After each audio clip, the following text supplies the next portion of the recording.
작은 서점.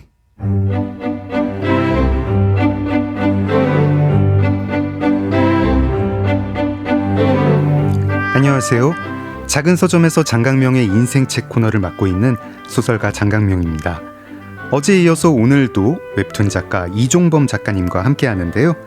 이종범 작가님은 천재 심리학자의 이야기 닥터 프로스트를 11년간 연재하면서 독자 만화 대상 온라인 만화상, 심사위원상, 대한민국 콘텐츠 대상 우수상, 오늘의 우리 만화상 등을 수상하셨습니다. 대학 교수를 거쳐 현재는 웹툰 교육생을 양성하는 총괄 프로듀서로 활동하고 계시고, 유튜브 이종범의 스토리 캠프를 통해 창작자의 일상과 노하우를 소개하고 계십니다. 이종범 작가님 모시고 인생책과 더불어 깊이 있는 이야기 나눠보겠습니다. 네, 작가님 안녕하세요. 네, 안녕하십니까, 이종범입니다. 네, 어제에 이어서 또 좋은 이야기 나눠보겠습니다. 네네네. 앞서 작품 소개를 좀 해드렸는데 예. 작가님 경험이 반영된 작품이 많아요. 그렇죠. 네, 작가님 전공이 심리학이라 가지고 네네. 닥터 프로스트 심리학자가 나오고 밴드도 하셨죠. 밴드 했었죠. 네. 밴드 오래 했죠. 실제로 직업이 세션이었어요, 원래. 네. 만화가 데뷔하기 전에는 가수분들 라이브 공연할 때 연주자로 같이 투어를 하거나 뭐 그런 직업을 원래 몇 년 했었고요. 드럼 하셨었죠. 맞아요. 네. 근데 휘파람으로 앨범도 내셨더라고요. 네. 아, 어렸을 그게- 때 친구가 없으면 네. 휘파람을 잘 불게 되거든요. 이게 제가 초등학교를 5개를 다녀가지고 네. 학교에서는 친구가 있어도 이제 등하교를 할 때 같이 다니려면은 네. 그 동네에 좀 오래 있어야 되잖아요. 네. 근데 저는 너무 많이 전학을 다녀서 혼자 있는 시간이 되게 길었어요. 네. 근데 지금 제가 돈 버는 직업으로 하고 있는 게 전부 그때 했던 것들이에요. 만화 그리고 악기 연주하고 뭐 이런 것들. 근데 휘파람도 이제 그때 했던 것 같아요. 밴드 경험이 소아툰으로 맞아요. 이어지고. 네네. 그럼 투자의 여왕은 어떤 뭐 주식 투자 경험이 반영이 된 건가요? 전혀 아닙니다. 저 그건 투자를 아닌가요? 주식 투자 저 안 해요. 이게 뭐냐면은 네. 당시에 데뷔를 하고 싶은데 네. 데뷔라는 게 사실은 처음부터 작가님들마다 달라요. 첫 작품부터 내가 진짜 하고 싶은 걸 하시는 분들도 계시거든요. 네. 근데 저는 기본적으로 쫄보기 때문에 일단 작가 된다고 생각하자. 내가 하고 싶은 것보다는 이 시장이 받아줄 만한 게 뭔가를 좀 고민을 하는 타입이에요. 네. 그래가지고 서점에 가서 제일 잘 팔리는 게 뭔가 봤더니 다 재테크, 주식 투자 이런 거고 웹툰 쪽을 딱 봤더니 아무도 그 얘기를 안 하고 있는 거예요. 야 이거는 여기는 약간 비어 있다. 데뷔되지 않을까? 그래서 취재를 하면서 만든 작품인데요. 네. 근데 그때 유명한 투자자가 저한테 무슨 말을 해줬냐면은 정말 전문가가 아니면 투자라는 것은 위험한 투자를 여러 개 하면 안 된다. 그러니까 위험한 투자 하나를 했으면은 안전한 투자를 같이 해야 된다. 네. 근데 한국에서 작가로 살겠다는 것은 너무너무 위험한 투자다. 아. 그러니까 당신은 만화가 됐구만 만화가 되고 네. 투자는 주식 같은 거 하지 마시라. 아, 그런 얘기를 듣고 일리가 있네요. 일리가 있어요. 네네네. 제가 그래서 그때 투자자들이 투자의 마인드로 가르쳐줬던 거를 네. 작가 커리어에다가 다 적용을 해서 했거든요. 그렇게 썼죠. 그냥. 네. 기본적으로 자기 경험이 반영이 돼 있거나 아니면 취재를 굉장히 열심히 하시거나 네네네. 그렇군요. 제가 인터뷰 읽다가 취재 엄청 열심히 하신다는 말씀을 들었습니다. 스스로 자신을 가지고 있는 것 중에 하나가 취재 쪽이에요. 네. 좀 취재 비결이 있으세요? 섭외를 어떻게 하세요? 취재라는 것은 네. 거절당할 용기 하나만을 들고 무한히 부딪혀가는 과정인 것 같아요. 네. 근데 다만 취재가 하나 잘 되면 네. 끝없는 거절의 끝에 어떤 좋은 취재원과 한번 잘 되면 네. 거기서부터 이제 허브처럼 퍼져 나가는 것 같아요. 그래서 되게 정성스럽게 취재원과의 관계를 만드는 것 같고요. 저는. 네. 네. 제가 소아툰 관련해서도 그냥 좀 개인적으로 궁금한 게 하나 있는데요. 소아툰 진짜 옛날이네요. 네. 그 밴드 하실 때 예. 직업을 음악으로 할 거냐 아니면 작가가 될 것이냐 웹툰 작가가 만화가 될 것이냐 고민을 하시다가 네. 음악은 너무 즐거워서 네. 직업으로 삼지 말아야겠다 네. 이런 그런 말씀을 해주신 인터뷰를 읽었거든요. 네. 즐거운 거 직업으로 삼으면 안 되나요? 그런 의미가 아니었고요. 네.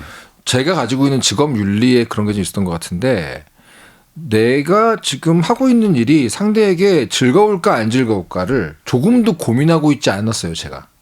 그러니까 무슨 내가 말이냐면 즐거워서. 음악을 하고 있을 때는요. 네. 지금 우리 클럽에 와가지고 지금 음악을 듣고 있는 사람들이 네. 입장료하고 공연비를 내고 들어왔는데 네. 저 사람들이 지금 내 연주에 만족을 하고 있을까라는 생각을 제가 조금도 안 하고 있더라고요. 오. 나 즐거웠으니 됐어 이런 느낌? 그래서 만약에 어떤 관객이 네. 나 오늘 연주 별로였으니까 돈 다시 돌려줘라 그러면 돌려줄 것 같은 거예요 제가. 어. 근데 만화를 그렸을 때 저는 어떤 느낌이냐면은 네. 내 앞에 있는 친구가 내가 그린 만화를 보고 있는데 어떻게든 재미있게 해주기 위해서 고쳐 그릴 준비가 돼 있었거든요. 아.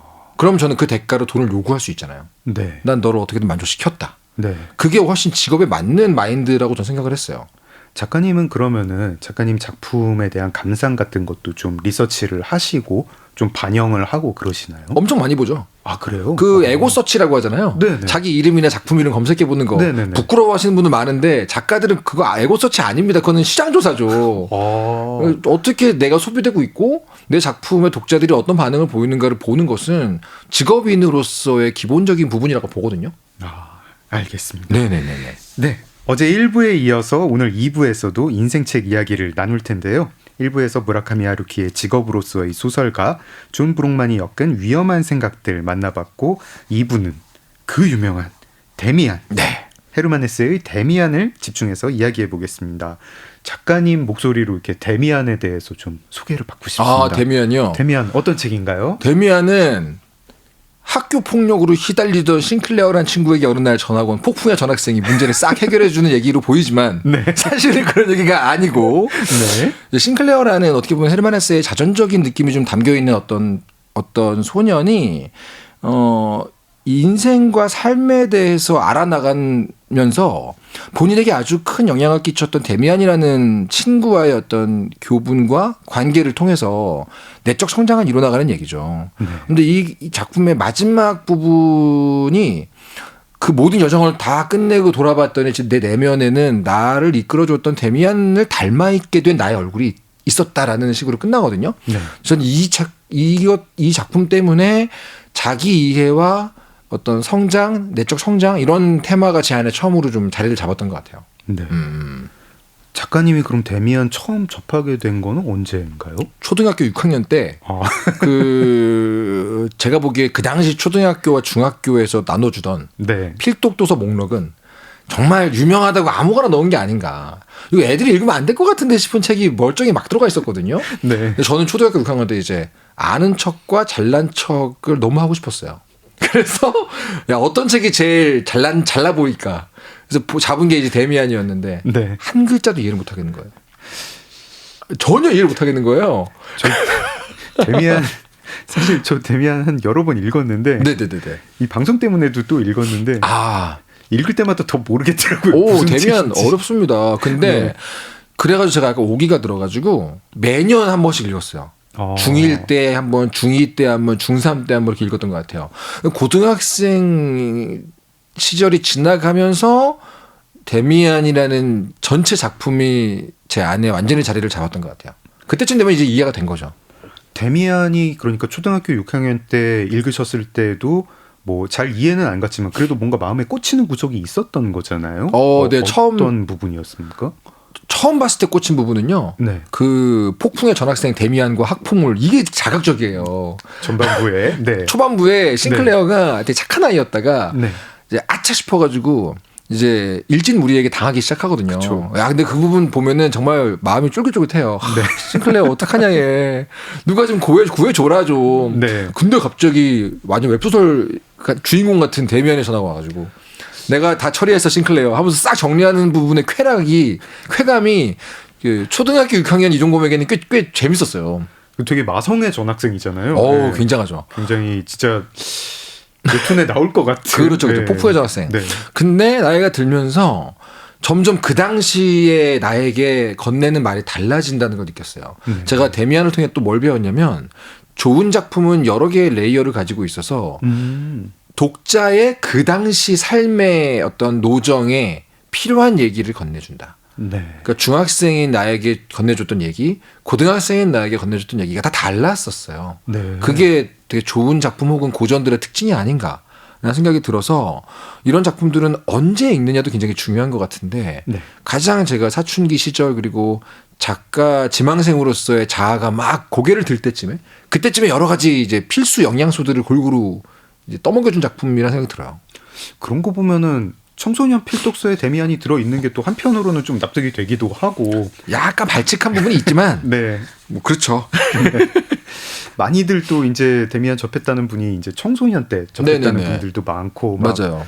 이렇게 여러 사람의 인생 책이기도 한데 네. 데미안의 매력이 아까 좀 뭐 레이어가 여러 레이어가 있고 뭐 테마가 다루는 테마가 다양하다 이렇게 네. 말씀해 주셨지만 그렇죠. 또 뭐 어떤 점이 이제 데미안이 이렇게 오랫동안 사람들의 사랑을 받는 이유일까요? 그 어떤 한 사람이 내적인 성장을 이루는 과정을 보면은 네. 서로 다른 양식으로 서로 다른 모습으로 성숙해지지만 전체적인 방향성은 비슷한 느낌을 받을 때가 있어요. 자신을 이해하는 과정에서 네. 자기를 미워하는 과정을 한 번씩 겪고 아, 자신을 용납하지 못하는 시기도 겪고 네. 그 끝에서 자기를 받아들이고 인정한 뒤에 네. 더 나아가면 자기하고 화해를 하고 좀 더 나아가면 자기를 좋아하게 되고 이 어떤 큰 흐름을 보거든요. 네.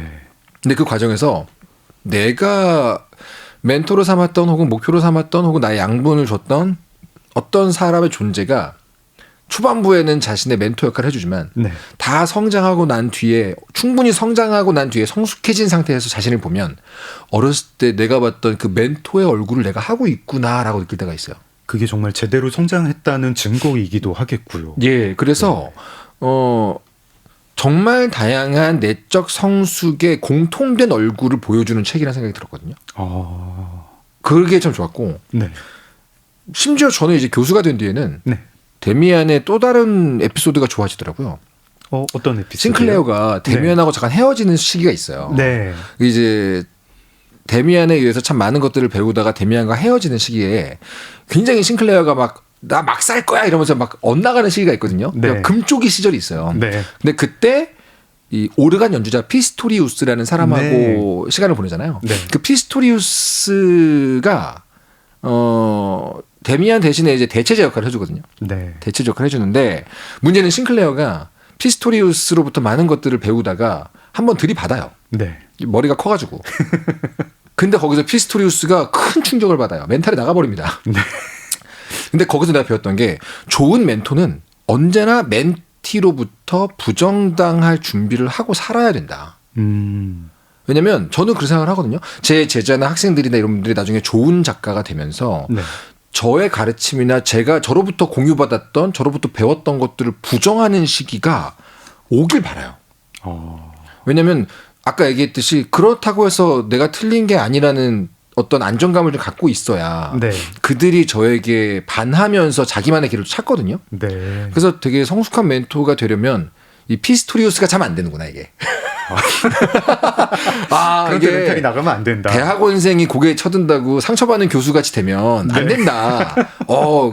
원래 서양의 철학사와 서양의 문학사라는 것은 네. 패트리사이드라고 그러죠. 부친 사례의 전통이잖아요. 네. 언제나 기존에 있던 사상에 대한 반감에서 시작해서 네. 정반합이 반복되는 거다 보니까 네. 제가 무슨 뭐 작법에 대한 얘기나 작가론에 대한 얘기로 전공생들하고 얘기를 하더라도 그중에 누군가가 저에게 반대 의견을 제시하는 것이 언제든 자연스러울 수 있다는 생각을 하고 살게 된 게 피스토리우스 때문이에요.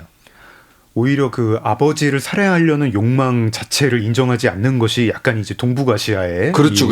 이 유교 전통. 네. 그림자도 밟으면 안 된다. 그렇죠. 저는 스승, 근데 아버지, 군주는 다 한 몸이고 그림자 그쵸. 밟을 생각도 하면 안 되고 그대로 그 배운 그대로 그냥 체화해서 그냥 네네네. 그 전통을 물려줘야 된다. 그런 게 좀 네, 있죠. 이러다 보니까 정반합이 안 일어나고. 맞아요. 네. 저도 이제 학생들한테 얘기해요. 야, 언제든 들이받는데 살살 받아줘. 나 준비는 돼 있다만 살살 받아라. 얘기를 하거든요. 근데 이게 데미안에서 많이 배웠던 거예요.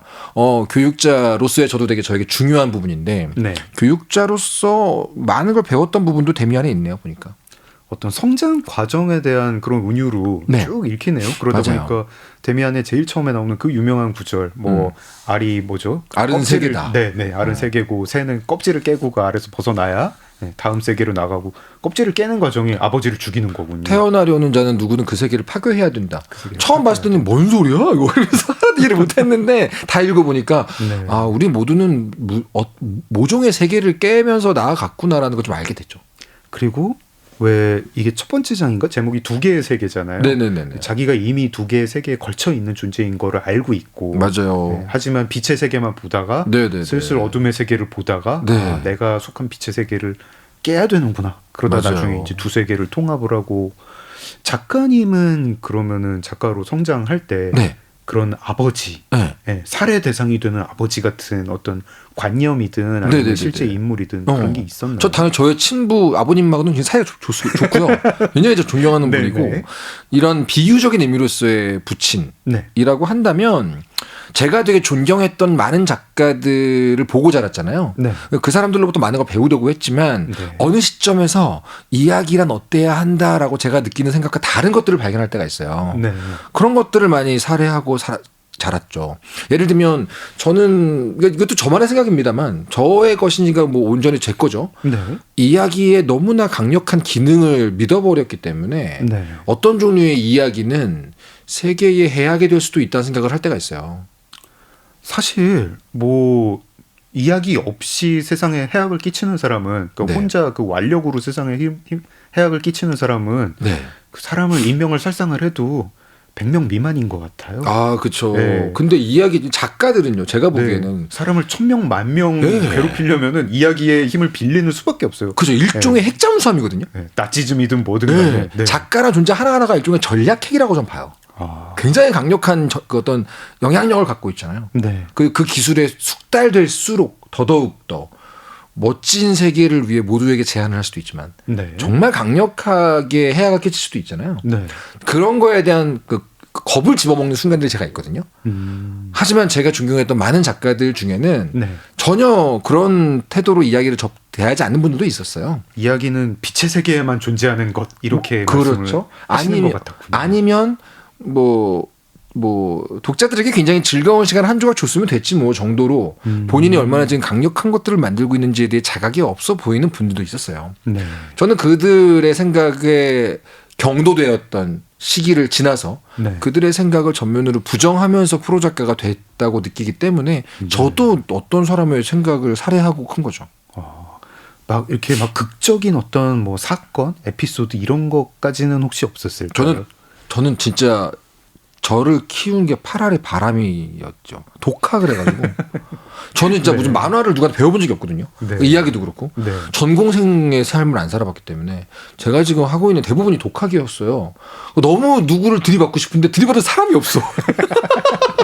와, 교수님이 계셨으면 대학원 가가지고 막 한번 들이받을 텐데 누구 가르쳐 주라니까 그 사람한테 반항도 못 하겠는 거예요. 네. 그래서 나 혼자 방에서 앉아가지고 그 사람은 날 모르는데 막 저 작가 난 생각이 다른데 그러면서 들이받고 그러니까 섀도우 복싱 한 거죠.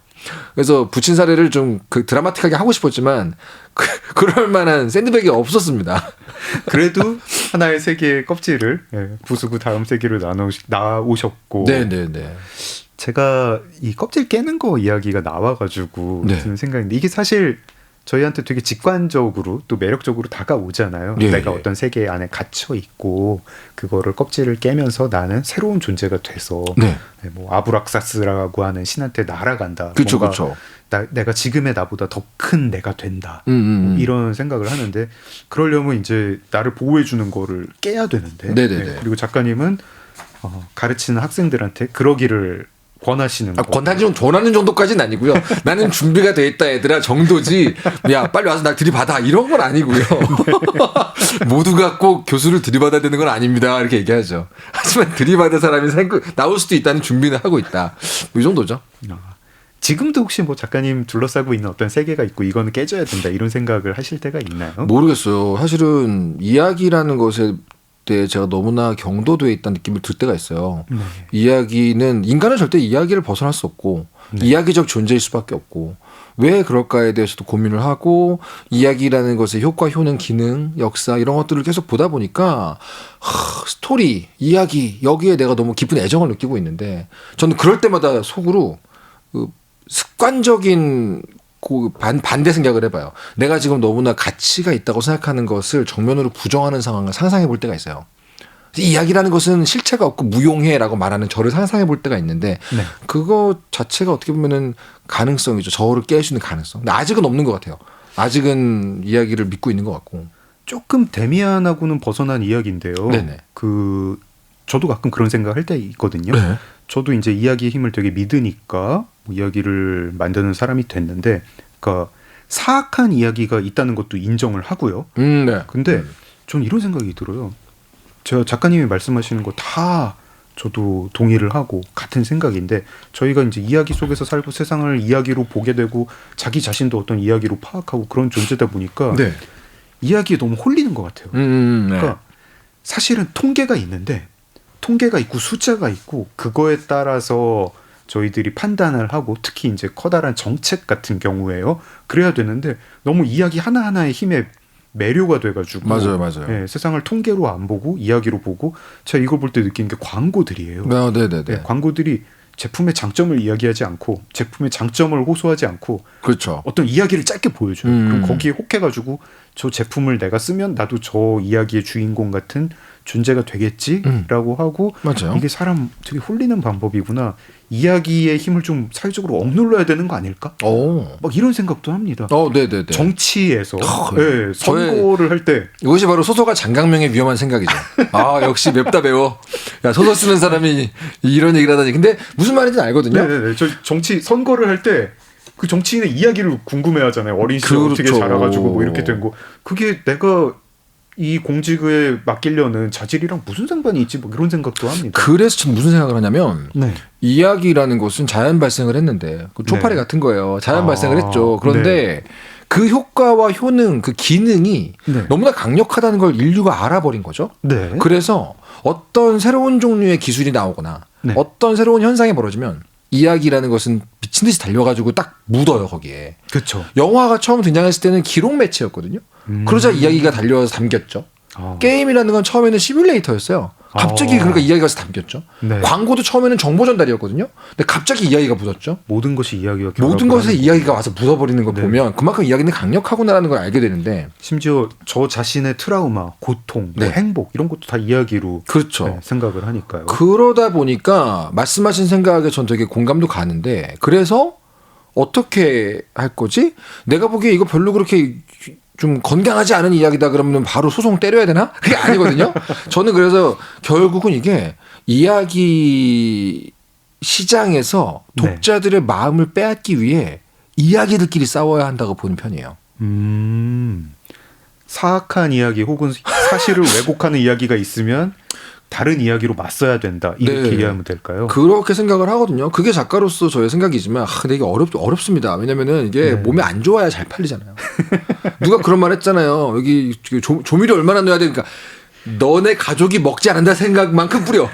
그래야 잘 팔려. 이게 이제 제가 좋아하는 우리 김풍, 암흑요리사 김풍의 어록인데. 네.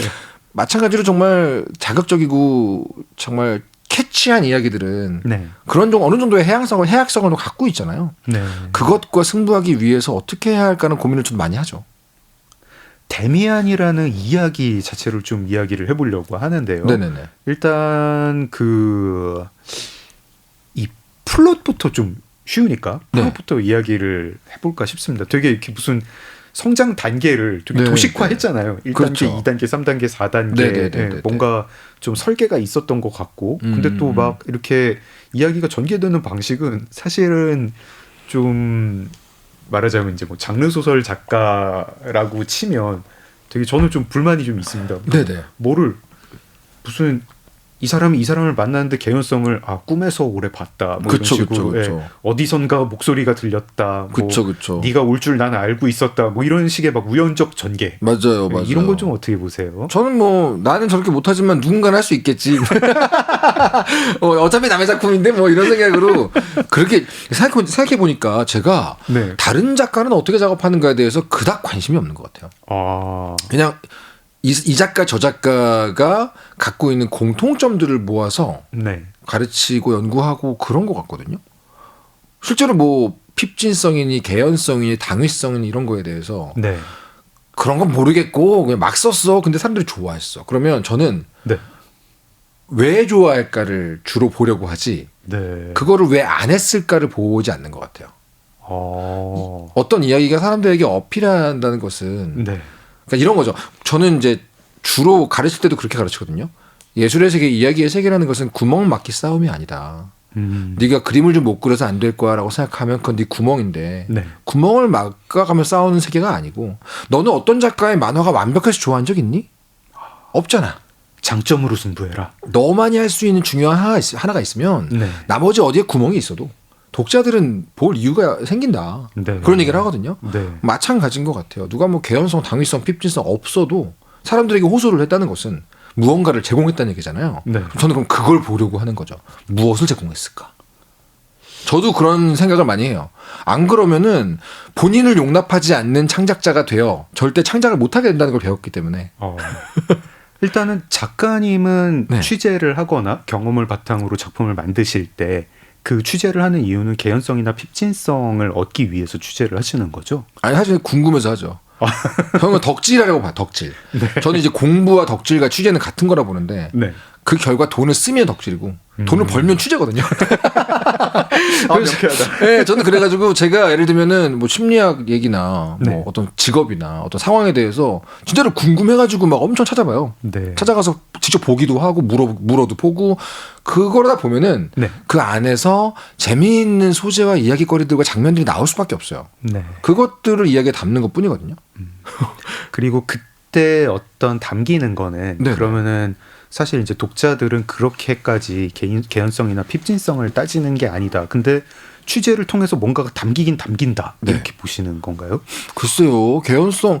참고로 말하면 저는 개연성과 당위성을 중시합니다. 네. 제가 그런 걸 즐기기 때문에. 네. 근데 그런 것들을 신경 쓰지 않는 작가를 욕하거나 무시하고 싶지 않은 것뿐이죠. 네. 그리고 저는 실제로 어떤 걸 내가 그려야 될까를 고민해서 취재를 할 때도 있어요. 네.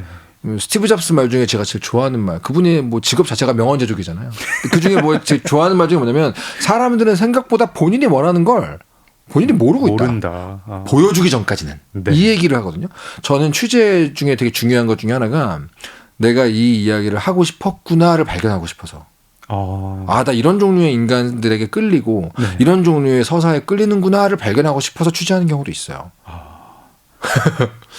되게 공감이 가요. 그쵸. 네네네. 이게 막 취재를 하다 보면 알 때가 있어요. 소설가시니까 사람들이 네. 오해할 때가 있잖아요. 작가들은 말이야 명확히 얘기하고 싶은 게 딱 있어가지고 쓰는 거 아닐까? 근데 아니잖아요. 커다랗게 있긴 있는데 모호하게. 그게 무슨 얼굴을 가졌는지 어떤 몸뚱이를 가졌는지 잘 몰라요. 아까 철새가 느끼는 방위 정도로 대충 저쪽 방향에 내가 원하는 게 있지. 네. 이런 느낌인데 네, 맞아요. 그거를 구체화하기 위해서 취재할 때가 있잖아요. 심지어 취재하고 나서도 잘 모르다가 쓰다가 좀 알게 될 때도 있어요. 맞아요. 네. 작업이 우리를 키울 때가 있잖아요. 네. 그런 느낌으로 취재하는 것도 있어요. 처음에는 사실은 뭐 전문 소재 만화를 그리면요. 댓글창에 욕을 많이 먹을 수 있어요. 그죠? 고증에 대한 시비가 걸린다거나. 네. 저는 닥터 프로스트 그릴 때 전 국민이 심리학자인 줄 알았어요. 다 와가지고 막 이렇게 이래라 저래라 하는데. 네. 싫은 소리 너무 듣기 싫어가지고 취재를 했거든요. 시작에 처음에는. 네. 그러다가 점점 취재라는 것의 그 기능과 좋은 점을 배워나간 거예요. 저도. 스티브 잡스만 명언제조기가 아니라 이종범 작가님도 명언제조기인 것 같습니다. 가장 싸게 돈을 벌 수 있는 길 중에 하나가 멋진 말 하는 거라고도 생각하기 때문에. 제가 멋진 말로 곡을 요청하고 싶은데 그냥 생각이 안 나가지고 저희 이쯤에서 뭐 들으면 좋을까요? 데이식스의 행복했던 날들이었다를 듣고 싶어요. 어떤 노래인가요? 아무런 이유가 없고요. 요즘 제가 신나고 싶을 때 그냥 듣는 노래여가지고 갖고 왔습니다. 밴드의 붐은 돌아온다 라고 믿고 있기 때문에. 데이식스의 행복했던 날들이었다. 네. 듣겠습니다. 데이식스의 행복했던 날들이었다 들었습니다. 네. 작은 서점 장강명의 인생책 이종범 작가님과 함께하고 있습니다. 처음에 데미안 설명해 주실 때 여러 층위에서 해석할 수 있는 작품이고 네네. 그중에 또 이제 자기 이해와 성장을 다루는 작품으로 작가님께 매력적이었다고 말씀을 해주셨어요. 닥터 프로스트도 이제 자기 이해가 커다란 테마이고요. 작가님께 자기 이해는 왜 이렇게 중요한 테마인가요? 모르겠어요. 제가 10대 때 실제로 이사를 많이 다니고 네. 전학을 많이 다녀가지고 의도하지 않게 저를 구경하는 시간이 길었거든요. 제가 저를 구경하는 시간이 네. 운 좋게 많이 주어진 거죠. 네. 그러면서 어렸을 때는 되고 싶은 자기 모습을 갖고 있다고 착각을 하죠. 네. 하지만 이제 뭐 연애를 하거나 여행을 가거나 알바를 하거나 내 뜻과 다른 어떤 상황들을 만나다 보면 실제 자기 모습을 좀 볼 때가 있잖아요. 그렇죠. 그 실제 자기 모습의 대부분은 되게 구리거든요. 그 되고 싶은 나와 실제 나 사이의 간극을 계속 좁혀 나가는 기간이 저의 10대, 20대였던 것 같은데 그 과정에서 저라는 사람의 작동 원리를 조금 알게 된 것도 있고 근데 그게 아주 많은 고난의 순간에 저에게 되게 큰 도움이 됐었어요. 아까도 자기를 구경하는 시간이 길었다는 말씀을 해주실 때 운이 좋았다라고 표현을 해주셨는데 네네. 사실은 이게 누구한테나 필요한 일이지 않습니까? 그렇죠. 네. 왜냐하면 대부분의 사람들이 되게 힘든 시간을 겪거나 고난의 시간을 겪는 걸 가만히 옆에서 보고 있으면 네. 자신에 대해 이해하지 못해서 혹은 자기하고 사이가 좋지 않아서 뭐 이런 경우를 많이 보거든요. 근데 저는 늘 무슨 느낌이냐면은 나라는 룸메이트를 데리고 산다는 기분을 가질 때가 있어요. 네.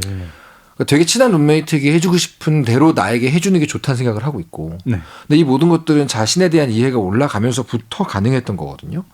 그러니까 그게 되게 인생에 중요한 것이다라는 생각을 하니까 작품에 계속 그게 묻어나는 게 아닌가 싶기도 하고요. 데미안은 이제 작가님 말씀대로 네. 뒤에 이제 거울을 보는데 싱클레어가 자기 얼굴이 데미안과 닮아 있다는 걸 보잖아요. 그렇죠. 네. 작가님도 이렇게 자기를 계속 이렇게 구경을 할 때, 네. 자기 자신을 성찰을 할 때, 내가 그래 성장했다, 과거의 나와 다르다 이런 거 느끼실 때가 있나요?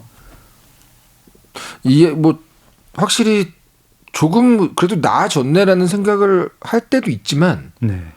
여전히 엉망진창이구나라는 생각을 느낄 때도 있어서 나 지금 제대로 된 어른이 되고 있는 거 맞나라는 생각을 틈틈이 하고 있습니다.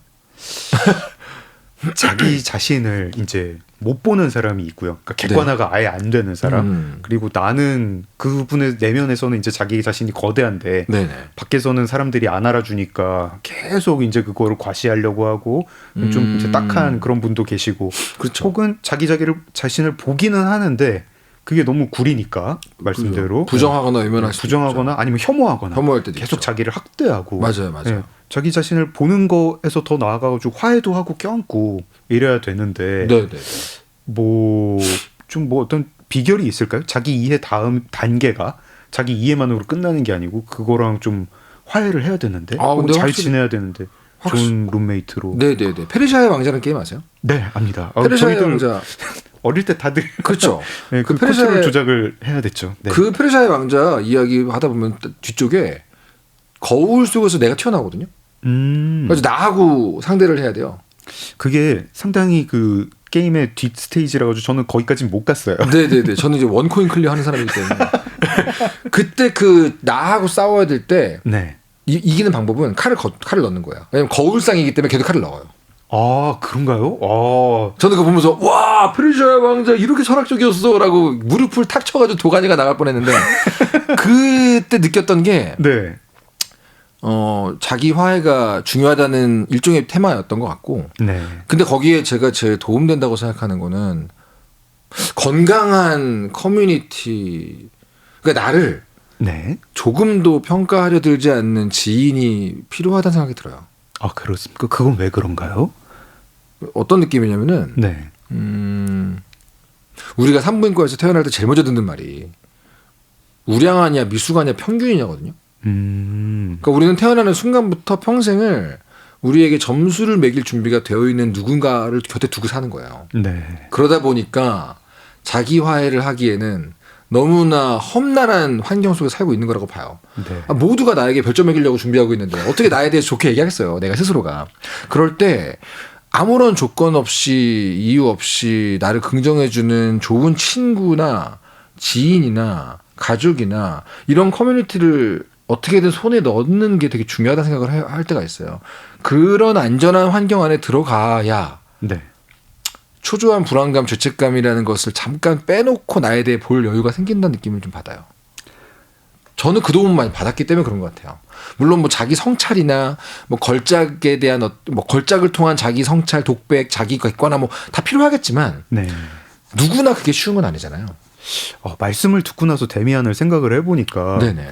그 싱클레어는 왜 이마에 표식이 있는 카인의 표식이 있는 사람들의 커뮤니티의 일원이라고 자기를 생각을 하잖아요. 그렇죠. 또 그런 식으로 생각해 볼 수도 있겠네요. 네. 나는 표식이 있어서 특별하다. 네, 저는 네. 읽을 때 약간 웃겼거든요. 약간 웃기죠.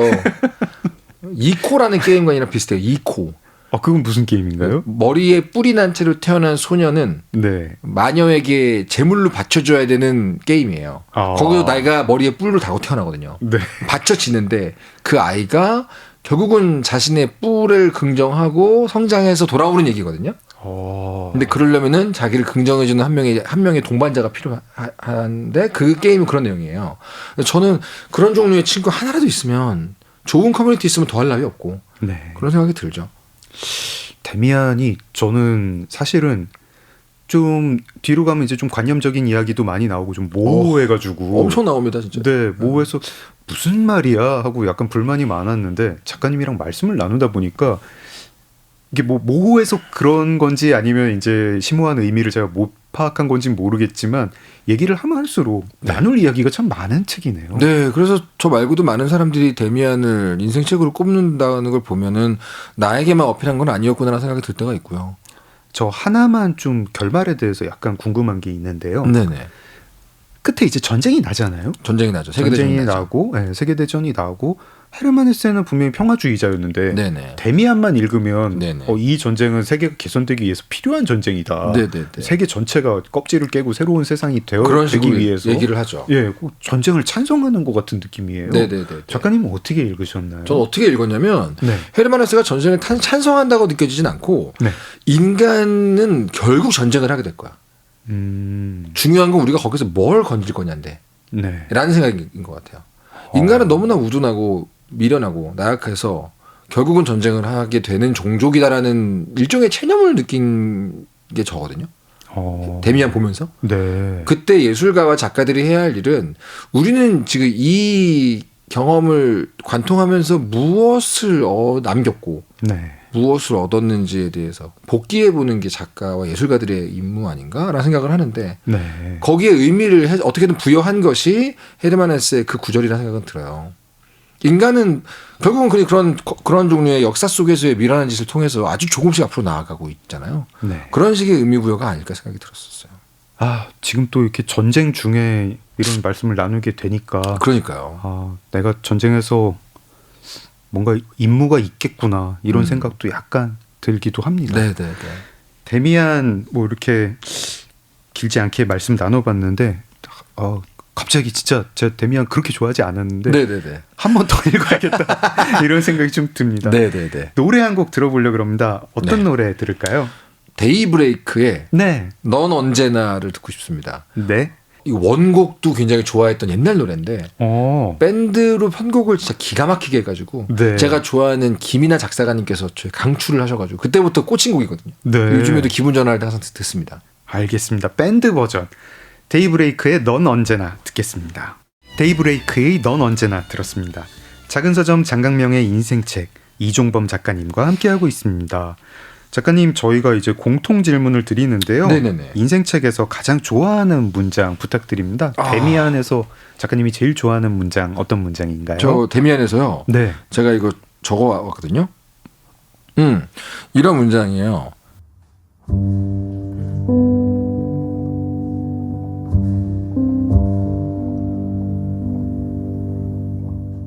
그 후로 일어난 모든 일들은 아팠다. 그러나 가끔 열쇠를 찾아내어 나 자신의 어두운 거울 속으로 완전히 내려가면 그곳에서 나는 이제 완전히 그와 닮아있는 나 자신을 보는 것이었다. 그 나의 친구이자 나의 인도자인 그와.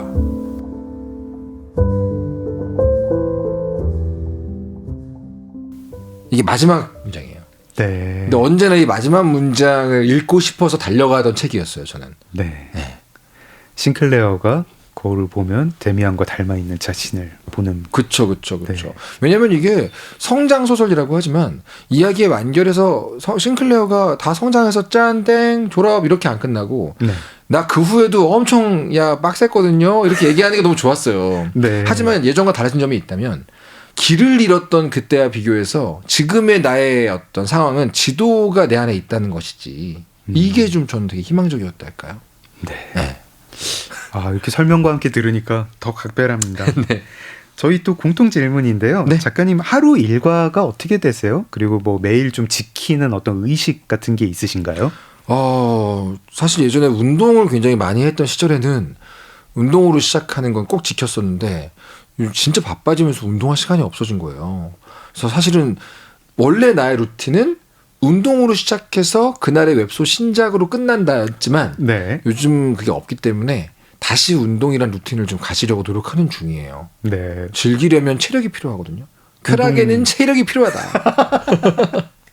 그 체력은 근력입니까? 근력 운동 하시나요? 웨이트? 네, 저는 거의 맨몸 운동을 하고 있어요. 아. 내 몸의 무게도 온전히 받지 못하면서 무슨 덕질을 하겠다는 거야. 이렇게 스스로에게 얘기를 하는 편이기 때문에. 쾌락에는 체력이 필요하다. 그렇죠. 네. 재력과 체력 두 가지가 필요하죠. 체력이 없는 자 쾌락을 즐기지 마라. 그렇습니다. 작가님 앞으로 계획도 듣고 싶습니다. 네, 지금 운영하고 있는 유튜브 채널이 이야기를 사람들이 사랑한다는 것을 다시 확인시켜주고 있다고 저는 보고 있어서 네. 좀 더 많은 분들이 듣고 싶어하던 작품 영업을 가열차게 할 생각이고요. 네. 남들은 몰랐던 걸작 게임, 명작, 뭐 만화 이런 것들 좀 더 소개하는데 최대한 더 많은 시간과 노력을 들일 생각입니다. 아니 저는 페르시아의 왕자에 그런 심오한 스테이지가 있는 줄도 가물가물 뭐 누구한테 얘기 들었던 것 같은데 아까 이코라는 게임은 사실 몰랐던 게임인데 네네네. 깊이가 있네요, 진짜. 아주 철학이 깊이 있는 있네요. 게임이 많죠. 네. 이종범의 스토리 캠프에서 네. 계속 만나 뵙도록 하겠습니다. 감사합니다. 저희 마무리하는 노래 한 곡 네. 부탁드립니다. 오늘의 마지막 노래로 가져온 것은 이재라는 분의 네. 스노우 스펙타클이라는 곡이에요.